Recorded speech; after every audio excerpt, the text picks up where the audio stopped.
Bonjour à tous et à toutes. Donc je me revoilà pour mon fameux haul Caramel Studio que j'attendais tant, et j'ai le récit, je l'ai eu tout à l'heure au courrier. Ce sont essentiellement des comment ils appellent ça déjà, des textures art printing pour travailler avec la Gelly Plate. Donc déjà, excusez-moi, une petite parenthèse, si vous entendez comme des voix derrière moi, c'est mon fils qui est en audio conférence. Donc il a baissé un petit peu, mais bon, ça, vous pouvez quand même l'entendre. Alors, ce sont des plaques qui sont faites exprès pour travailler avec la Gelly Plate, parce que si on utilise, on peut le faire quand même, hein, si on utilise des tampons, je dirais normaux, comme on fait une première impression qui n'est pas finale sur notre Gelly Plate, l'impression finale, ça va être notre papier qui va venir, ben forcément, si je prends un tampon avec une écriture, par exemple, l'écriture va être à l'envers. Donc là, c'est fait déjà de façon à ce que, par exemple, je vous donne un exemple, celui-là, on a des lettres, puisqu'on a postcard, et puis dans mon tampon, c'est écrit à l'endroit, puisque je vais venir tamponner sur ma Gelly Plate et après mettre mon papier. Alors qu'un tampon, quand vous achetez un tampon pour travailler avec le scrap habituel, eh bien votre motif du tampon il est à l'envers. Alors que là, forcément, il a travaillé, donc je ne sais plus son nom, hein, c'est Alexis qui est créateur de cette marque, Caramel Studio, qui existe depuis très longtemps. Et donc voilà, ils se sont fait connaître au départ. Beaucoup de gens connaissent la boutique, hein, mais bon, je dis ça pour ceux qui ne la connaîtraient pas. C'est une boutique française. Et donc au départ, ils se sont fait connaître pour fabriquer des tampons en caoutchouc blanc. Donc qui vont avoir l'avantage d'être très précis au niveau des motifs. Pas forcément facile à nettoyer, mais voilà, l'avantage c'est que ils sont très précis quand on va les tamponner. Donc moi c'est une marque que j'apprécie beaucoup. Ils ont créé aussi je pense que c'était les premiers en France et peut-être même au niveau international, hein, je m'avance peut-être, mais après il y en a qui les ont imités, à créer des tampons A4. Donc je vous en montre quelques-uns parce que j'en ai quand même un certain nombre. J'avais craqué depuis longtemps pour ces tampons-là. Donc c'est des tampons de fond. Donc magnifique, hein. Enfin moi je m'en sers quand même relativement souvent. Vous voyez, donc il reste toujours un petit peu de marque, mais c'est pas très grave. Et puis au départ, ils vendaient la plaque plexi qui va avec. Maintenant ils le font plus parce que je pense que ça leur coûtait très cher. Et voilà, moi j'avais acheté donc celui-ci, ce motif-là que je n'ai toujours pas utilisé. Vous voyez, les neufs. Pour utiliser avec ma Gelly Plate, je pense, ou même pour d'autres fonds. Celui-là que j'ai déjà utilisé.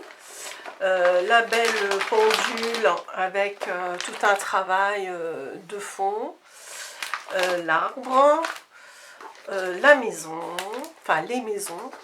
Et puis la page de cahier d'écriture. Donc vous voyez, comme je vous disais tout à l'heure, là sur un tampon traditionnel, ça c'est pas un matériau pour la Gelly Plate, vous voyez le mot cahier il est à l'envers sur nos tampons, alors que s'il faisait le matériau pour la Gelly Plate, le mot cahier sera à l'endroit. Voilà, donc ça c'était pour le rappel du début de la boutique. Et donc là, je m'étais fait une petite commande, je vous avais déjà montré quelques-uns que j'ai déjà, j'en avais au moins 5 ou 6, hein, des art printing. Et puis là, j'ai craqué pour certains autres. Déjà, ces deux-là, je les ai pris parce qu'ils étaient à moins 50%, donc ça valait le coup. 50% ou même 70%, je ne sais plus. Donc voilà, hein, c'est l'avantage en plus. Alors, deuxième particularité, je ne l'ai pas dit, des art printing, c'est que, donc là je m'en fiche, c'est des motifs neutres, même s'ils étaient dans un autre sens, on s'en fiche, il n'y a pas d'écriture.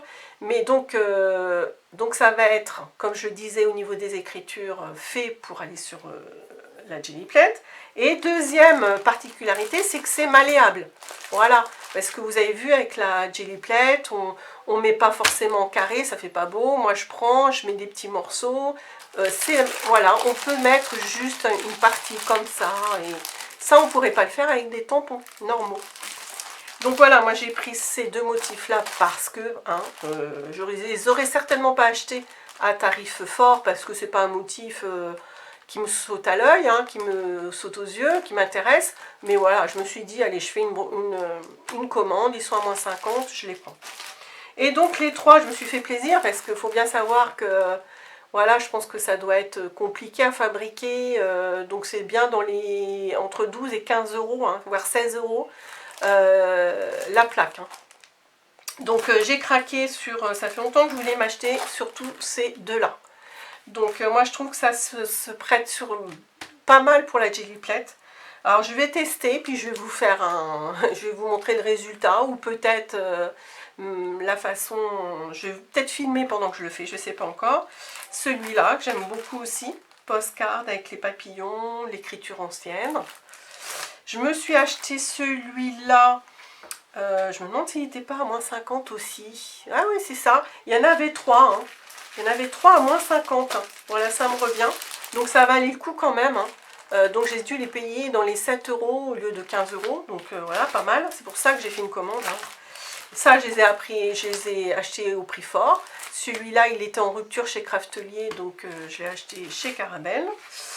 Et puis je me suis acheté, je crois qu'il y avait une réduction aussi là-dessus. C'est pour ça que je l'ai pris. Sinon, voilà, j'en avais pas forcément l'utilité. Donc un masque pour utiliser pour la Jelly Plate. J'ai trouvé le motif assez sympa. Comme on cherche l'abstraction, c'est pas mal. Et puis ils font toujours un petit cadeau. Je crois qu'il y a un montant minimum à faire. Et donc là j'ai eu un masque ou un pochoir comme vous voulez, hibou. Voilà, donc plutôt rigolo. Et puis pendant qu'on y est, je voulais vous montrer, hier je me suis amusée un petit peu à... J'avais vu ça aussi sur Pinterest ou YouTube.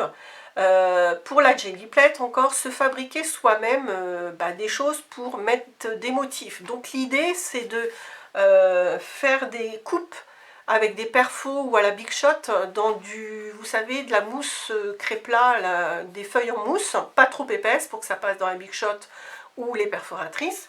Et puis après, on les colle sur, moi je les ai collés sur du carton épais. Et j'ai pas testé encore, je vais le faire certainement là, peut-être cet après-midi ou demain, j'en sais rien. Et donc je me suis fait, voilà, je me suis fait ça comme planche d'impression avec des plumes. Je sais pas du tout si ça va marcher, mais bon, j'ai préparé. Là j'avais un grand dies avec ce joli motif là. Donc j'ai fait un tamponnage avec tous les trous. Et je me suis amusée à récupérer, oui je me suis amusée, j'ai récupéré les petits motifs, je les ai collés, ça peut être sympa aussi, à tester. Là j'avais ce très beau motif d'ail acheté chez Scrap Plaisir, ça fait des années. Donc pareil, j'ai mis, je l'ai collé, je pense que ça peut être sympa avec la jelly. Là tout simplement des ronds, petits, moyen, grand. Là j'avais une grande plaque comme celle-là, mais c'était des pièces de puzzle, donc pareil, je me suis bien amusée aussi. Je les ai récupérées et donc je les ai collées, voilà, en quinconce. Et puis là, j'avais aussi des hexagones, donc j'ai fait une planche. Voilà, donc ça peut être encore une idée. Vous voyez qu'on peut faire des folies, mais aussi, il y a des idées pas chères du tout. Il faut juste un petit peu de temps et puis de l'amusement pour se fabriquer les... Donc à tester, j'ai pas dit que ça marchait, je vais voir, mais pour ce que j'ai vu sur YouTube, je pense que ça marche. Donc voilà, je vous laisse pour l'instant et peut-être que je vais revenir avec un test. Au revoir, à bientôt.